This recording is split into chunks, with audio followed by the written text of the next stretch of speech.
എരിവൊക്കെ നിങ്ങളുടെ ഇതുപോലെ നിങ്ങൾ ഇതാക്കാം കേട്ടോ.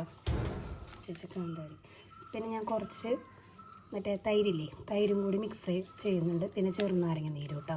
അതൊക്കെ ഞാൻ ഒന്ന് ഒഴിച്ച് കാണിച്ചു തരാം. ഒഴിച്ച് കൊടുക്കാം കേട്ടോ. തൈര് ഒഴിക്കുമ്പോൾ കളറും ടേസ്റ്റ് ഉണ്ടാവും.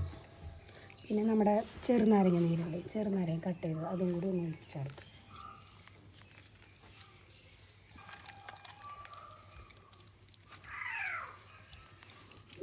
എന്താ പറയുക, എൻ്റെ കൈ നല്ല സുഖമുണ്ടാവും. കാന്താരി മുളക് അതന്നെ കുറച്ച് കഴിയുമ്പോൾ നല്ല സുഖമുണ്ടാവും.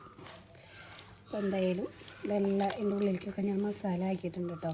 അപ്പോൾ ഇത് നമുക്ക് കുറച്ച് നേരം നമുക്ക് ഫ്രിഡ്ജിൽ വെച്ചിട്ട് ഒന്ന് മസാല സെറ്റ് ആവണ വരെ നമുക്ക് ഫ്രിഡ്ജിൽ വയ്ക്കാം കേട്ടോ. അത് കഴിഞ്ഞിട്ട് നമുക്ക് കുക്കറിൽ വെച്ചിട്ടൊന്ന് ഇതൊന്ന് 2 വിസിൽ വരെ ഒന്ന് അടിച്ചെടുക്കാം. അത് കഴിഞ്ഞിട്ട് നമുക്ക് ഫ്രൈ പാനിൽ ഞാൻ ഇതാക്കി കാണിച്ചു തരാം കേട്ടോ. നമുക്ക് കുറച്ച് ഓയിൽ ഒഴിച്ച് കൊടുക്കാം കേട്ടോ. എന്താണെന്ന് പറയുക, അടിയൊന്നും പിടിക്കാൻ പാടില്ലല്ലോ. അപ്പോൾ നമുക്കതിൽ കാണിച്ചു തരാം കേട്ടോ. പിന്നെ ഇതിലുള്ള മസാലയില്ലേ, അടിയിൽ മസാലയുണ്ട്. ഈ മസാല മുകളിൽ തേച്ച് കൊടുക്കാം. കുക്കറിൽ വെച്ച് നമുക്കൊന്ന് ഓഫ് ചെയ്യാം. നമുക്ക് എയറൊക്കെ പോയിട്ടുണ്ട് കേട്ടോ. നമുക്കൊന്ന് തുറന്നു നോക്കാം. അതൊന്ന് കുക്കറിൽ നിന്ന് എടുത്തിട്ട് ഒന്ന് ഫ്രൈ ചെയ്യാൻ വെച്ചേക്കാം. കുറച്ച് എടുക്കാൻ വെച്ചെടുക്കാൻ മതി.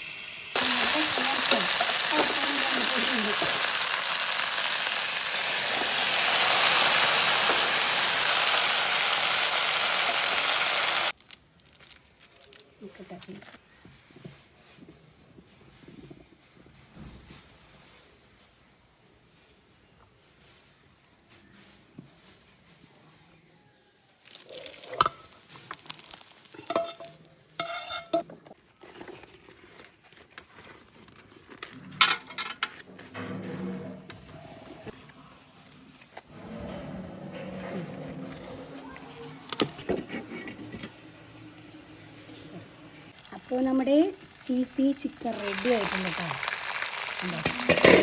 തുറന്ന് നോക്കാം. നിങ്ങൾ ഇതേപോലെ ട്രൈ ചെയ്ത് നോക്കിയിട്ടുണ്ട് കേട്ടോ. ചെയ്യണേ മറക്കാതെ ചെയ്തോളൂ കേട്ടോ.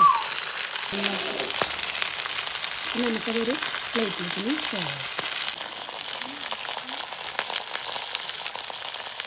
വേണ്ടോ?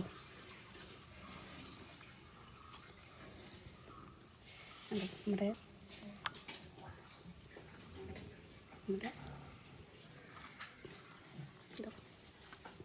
ചീസിയൊക്കെ അടിപൊളിയായിട്ടുണ്ട്. അപ്പോൾ നിങ്ങൾ ഇതേപോലെ ട്രൈ ചെയ്ത് നോക്കിയിട്ട് അഭിപ്രായം പറയണ്ട. പൊട്ടിച്ച്